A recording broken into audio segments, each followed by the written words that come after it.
Good morning, hello, good evening, good everything to you. This is Lizzie and Justin, and we are turning towards life. And this week we have a wonderful source provided by Justin called The Art of Fugue by Jan Zwicky to talk about, or maybe it's Jan Zwicky, I don't know, Justin. And it's a delight as ever to be here and to be continuing on this journey, Justin, of wondering and curiosity and discovery and openness and having an open heart and an open mind about something different each week. And Justin, thank you for continuing to bring things that are so not in my books or my feed or my anything. I'm so grateful. And every time I read something so different, my heart kind of gets more hopeful that there is a never-ending source list for us out there, and I'm just very grateful for that, so thank you. Lizzie, hello everyone. Well, it's a joy to be back because Lizzie, you and I had our first proper unplanned interruption last week and didn't get to do this after 370 something because of technical difficulties, so here we are. It's good to be back and good to see you. A couple of things before I get into the source. First of all, just hello everyone. You're so welcome to be with us. And if you want to find out more, if you're just finding your way into this conversation, turning towards .life, the website has a ton for you to find out, including all of the previous conversations on video. And you can support us there, and you can sign up to get this into your email inbox for those of you who like that every week. And we are Thirdspace.org is Thirdspace, which gave birth to this whole endeavour, the way that you and I met, Lizzie, and what we're deeply, deeply committed to. And I want to mention that particularly because we're recording this in very beginning of December 2024, and we have coming up in February one of our 2-day online introductions to integral development coaching, the kind of coaching we do. And it's a wonderful opportunity to come and discover what Thirdspace is up to. So you're really welcome to head over there and look for that in our upcoming events. Mostly I want to say thank you to all of you for being with us. And Lizzie, you said something marvellous in your introduction about open-heartedness. And I've been thinking a lot in recent days about how hard it can be to be open-hearted in the world at the moment. There's a tremendous amount of distrust, hate, distancing, judgment of one another in the world. It's being amplified by all kinds of things that are sort of ordinary things around our social media and news media and the strong feelings we have and all of that. And it seems to me it can be very hard to be open-hearted sometimes. And that this conversation turning towards life might be a practice in opening our hearts to one another and to the world and to the life is very inspiring and hope-making for me. So I'm coming at this with a heart-opening feeling and wish as well. And then this source, so for those of you who are new to us, you can always find the source in the notes that go out with the podcast versions on our website, in our lovely Facebook group. You're very welcome to find your way to us, Turning Towards Life, and you can ask to join and come in there. This source, The Art of Fugue, I think it is Jan Zwicky, came to us, thank you, from Simon Seligman, who has been following us for a long time. And hi, Simon, hope you're getting to listen to this. We're very grateful for this. And you wrote to us and said, here's a piece that might work. And we thought it did. So here it is, The Art of Fugue. I guess this is part 6 of The Art of Fugue, the way it's titled. So there must be other parts, but this part goes like this. Once again, the moment of impossible transition. The bow, its silent voice above the string. Let us say the story goes like this. Let us say you could start anywhere. Let us say you took your splintered being by the hand and led it to the center of a room. Starlight through the floorboards of the soul. The patterns of your life repeat themselves until you listen. Forgive this. Say now what you have to say.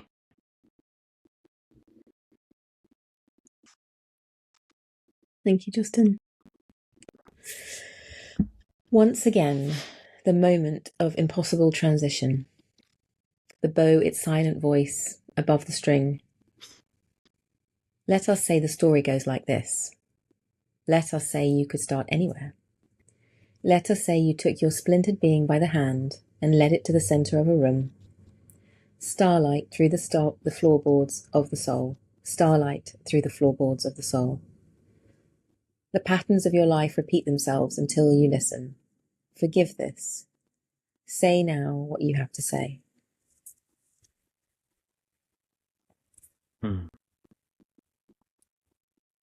I'm really glad you ended up reading that middle line twice, Lizzie. Starlight through the floorboards of the soul.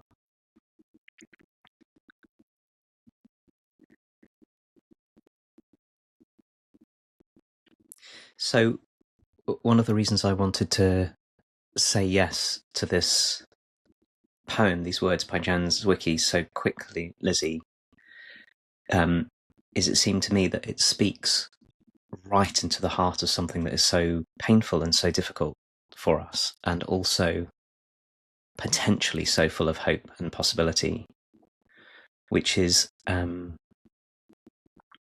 guessing you must have had this feeling at times. I certainly have had, and I'm sure many other people have, which is usually happens when I wake up in the morning and I have this feeling of I can feel all my I'm the kind of person who often wakes up in contact with what feels most difficult.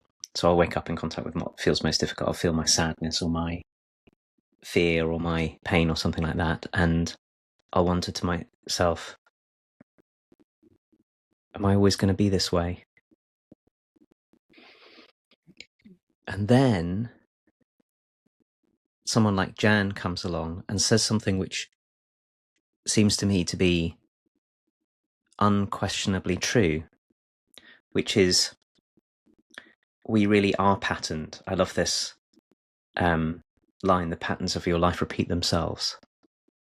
You know, I know how much I can be a person of habit, and how much my habits have got something to do with very often not only what I've done again and again and again, but also my assumptions about myself. Like, I'm not big enough to change any of this. I'm not strong enough to change any of this. And then also my feelings about things. Like, I don't want to feel this way or that way, and it keeps patterns going. And it's really easy to feel trapped in patterns. But I know the truth of this line of Jan's, the patterns of your life repeat themselves until you listen. There really is something to be said for the work of listening to our own patterns, watching them, observing them, but not observing them as far as we can, not observing them in order to demolish ourselves or to layer on an extra layer of inner harshness on ourselves, which is so easy to do, but is to listen to them so we can forgive ourselves for being ones who get patterned, because it's really, really ordinary.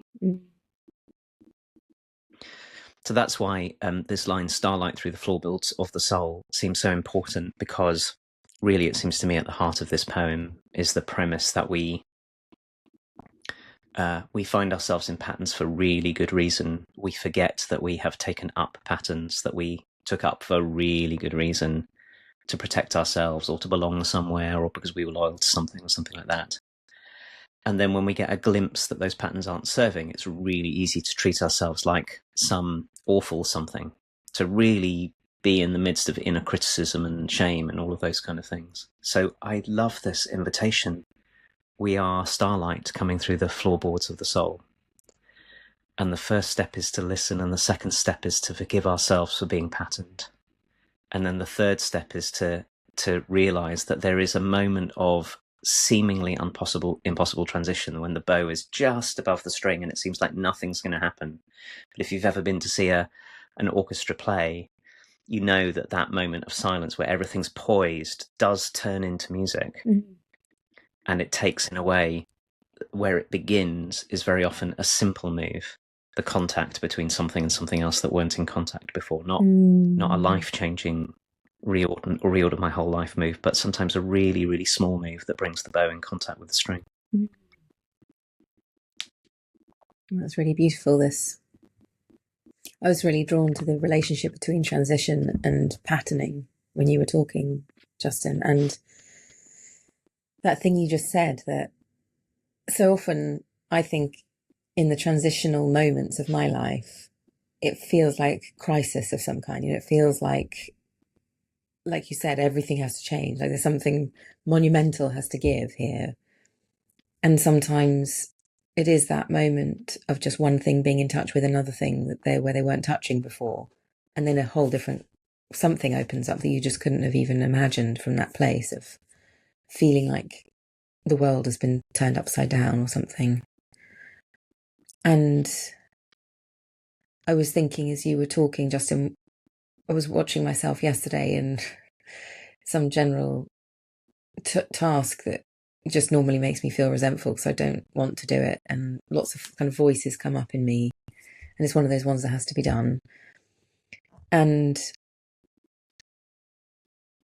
it's amazing how it's always the same voice. And I've been watching it and watching it and watching it and wondering whether I can do anything about it. You're just watching and watching and listening and finding little ways of kind of replacing the voice, because so far it doesn't help me to experience my life the way that I want to, with that voice present. And then yesterday I was wondering, well, what happens if I kind of turn towards the voice? Like there's different ways, I find there's different ways of like dealing with myself. One of them is feeling whether I could change a pattern, like experimenting with the change of a pattern. So instead of letting this voice just go on and on for the duration of the time, I could maybe listen to something, or I could maybe put something else into the mix, into the environment that would have me feel differently about doing it. And then yesterday, and sometimes that's really wonderful. And then yesterday I thought, well, I wonder what if this voice is always here when I do this thing. And it's normally about, I think someone else should be doing this, and this isn't my life. I don't want to do this. This isn't, someone else should have already thought of this. That kind of resentful inner chat. And then I was just suddenly got really curious about, well, what if this just arises in this moment of seemingly nothing? What if I listen and wonder, and I didn't get very far, in all honesty, but I didn't try and get rid of it. I kind of brought kindness to it, and I brought forgiveness to it. And I thought, I'm just going to go, okay, well, maybe someone else should be doing this. Maybe someone else should have, thought of this before you have. And shall we just see? And so I'm like on the first step of this particular voice. There's lots of other voices and lots of other things that I've turned towards and found beautiful things there. And for some reason, this everyday one, I haven't given enough time to yet in my life. So I'm really taking this as an invitation to come kindly to it, to recognize it as one of these patterns, and to maybe take it further, like take it seriously, if you know what I mean. Like there's like part of me just goes, oh God, well, it's just like, you just got to get over it and whatever, and just push it. But it keeps coming. And I really do think that things only keep coming if they want to keep coming and to have some airtime. So I'm taking this as a kind of, maybe this is like a little, what do you call it? Like when a trailhead, you just see the beginning of like a trail forward, and letting it be treated like that feels quite different than trying to be resentful towards the resentment, if that makes sense.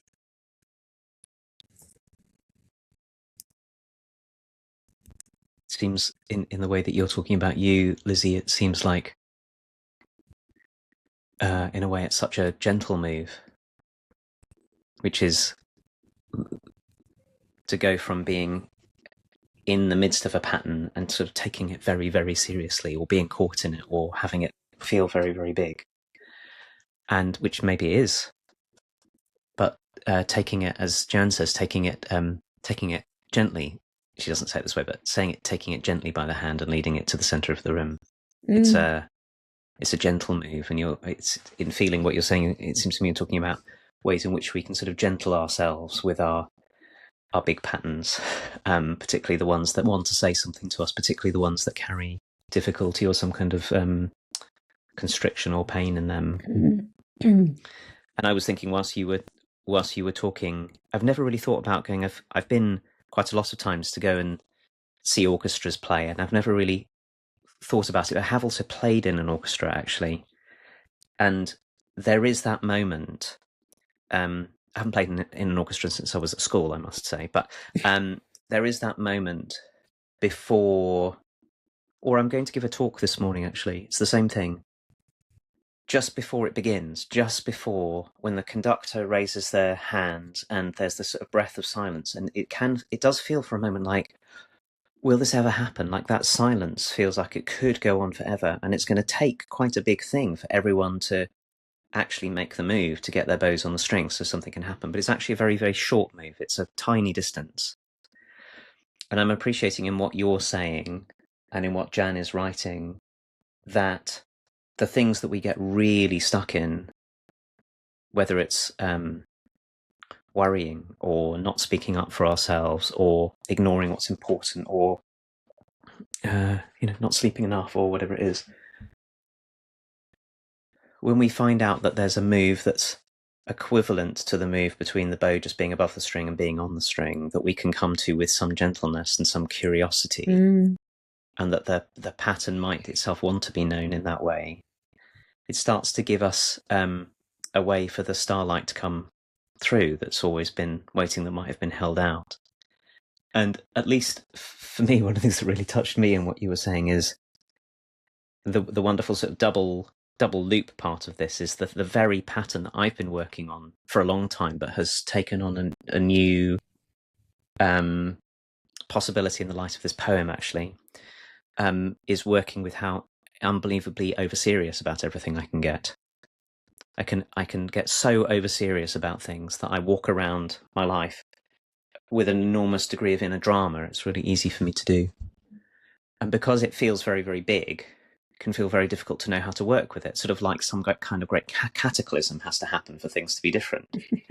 But as you're saying, actually, maybe not. And the thing that I learned that I'm so enjoying learning, that's really along this lines about listening and being curious, is a few weeks ago, I was arriving at the pond where I swim here in London, and I was locking up my bike, and next to me there was a woman unlocking her bike, and she was dancing. She was like dancing her way. I don't even think she was listening to music, but she was just sort of moving her body in a way that suggested to me that what was going on inside her was not anything like what was going on inside me, which was sort of giant drama. What she was attending to in her was clearly something else, because whether she had drama or not, her body was moving in rhythm to some music that was clearly joyful and whatever. And I started to think to myself, gosh, I don't really move that way in the world when I'm out and about doing things. I think I'm much more caught up in this great big silent pause before the bow hits the string. Maybe the really kind way of taking myself by the hand and leading myself to the center of the room is to dance. So I've been practicing sort of wiggling my way through life, like catching little bits of music. If I hear some music coming out of a car or coming out of a shop or something, of letting that be the thing, like moving the contact point inside myself from the big drama story, which has also got a ton of self-criticism and shame and all that, moving it just like half an inch to the left where there's music, and making contact there and leading myself there. So when I was at a concert on a couple of nights ago, and my son, who, as you know, Lizzie, as a jazz musician, was playing in a concert, I thought, I'm just going to wiggle my way through this entire thing, even if everybody else is sitting and listening very earnestly, which they were for some of it. There was dancing later. So anyway, that's been really lovely for me. But the image, the metaphor I have for it is almost like, slightly different to Jan Zwicky's metaphor, is almost like I've had my bow in contact with one string and it's been very, very, very familiar. But as I listen to it, the patterns of your life repeat themselves until you listen. I'm starting to give myself the affordance that a very small movement allows the bow in me to be in contact with another string. Mm. And as Jan says, you can start anywhere. Like, that's where I'm starting. I'm starting by making the move from hit it. And it turns out the string next to it isn't like the string that I've been bowing for a long time. Yeah. And it is a real, it seems to me to open up an enormous set of possibilities to see the you can start anywhere as something that is small and kind, and to know that small and kind can be giant. Yeah. I'm just thinking, Justin, of all of the many, many moments of transition that exist in my life, both kind of meta transition times, but also just micro transition times of getting out of the house or getting home or making a meal when somebody's, a young child's blood sugars just dropped through the floor or something. And there's intensity as well in the transition, and how it's so easy to see all of this inside of that. And how whenever there is a moment where I can play another string on the bow in that moment, whenever that possibility arises, and sometimes it's out of desperation that it arises because my system can't kind of take it anymore, and sometimes it's out of intentionality that it arises because I've gone, okay, today, when things are hard, I'm going to do this thing. I'm going to breathe, or I'm going to remember some piece of joy, or I'm going to sing, or I'm going to put some music on, or I'm going to put a talk on that's meaningful to me or something. But I'm just marveling at the nature of transition, the nature of that silence before it begins, the nature of the disappearance of what feels normal and relaxed or something, what feels like it always happens just ordinarily without any process in it, just normalness. When that all disappears and we're left with unpredictability and tumultuousness, I'm just feeling how really completely appropriate it is to be kind, to be little, to be one small something to support myself, to support the system that I'm in. And it's really hard. It's really hard, and it's really possible. So when you're grappling with your lock in a kind of moment of, I have to lock my bike up because it might get stolen, and where do I put it, and what, I don't know what's going through your head, but you know what I mean. I can imagine myself locking my bike up and there being concern, and it's about security, and all of those things, and there's somebody next to you having a dance about it. It's a very opening thing, your story, Justin. I really appreciate it, because it also, being in the world in that way, gives us this very solid experience of the story that I'm in is having me be the way that I am. The story I'm in about locking my bike up is not her story. So it's a story. Like it's those profound moments where we go, I'm handling this entirely different to another person, which therefore means it's an interpretation that I'm in rather than a fact, that it's a serious thing to lock up a bike and it has to be done this way. And I, feel inattention about it. And I, there's story in that. And I find that really liberating, because it means that gentle move is possible. That little something being different is literally available, because this is not fact. This is not how everyone experiences the world. And so I think other people and whatever story they're in can be such a gift to us to know that there's another choice that can be made. And I could, in fact, scramble around and get my lock out, put it on my bike with joy in my heart, with music in my soul, and not be so concerned and not be so worried about the whole thing. I love that. And I'm going to imagine the bikeness story right here, knowing that someone else would deal with this entirely different to me and take it as an invitation to be gentle and have another go. Right, and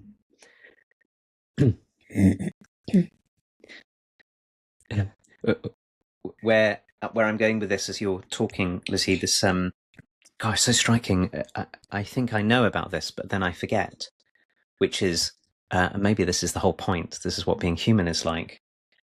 Oh, my entire experience is being shaped by the narrative that I'm living in, and it's only one of many. And you right now, Liz, you'll have a different narrative probably than I do. We might have some shared things, and you're doing it differently, and therefore something different is possible.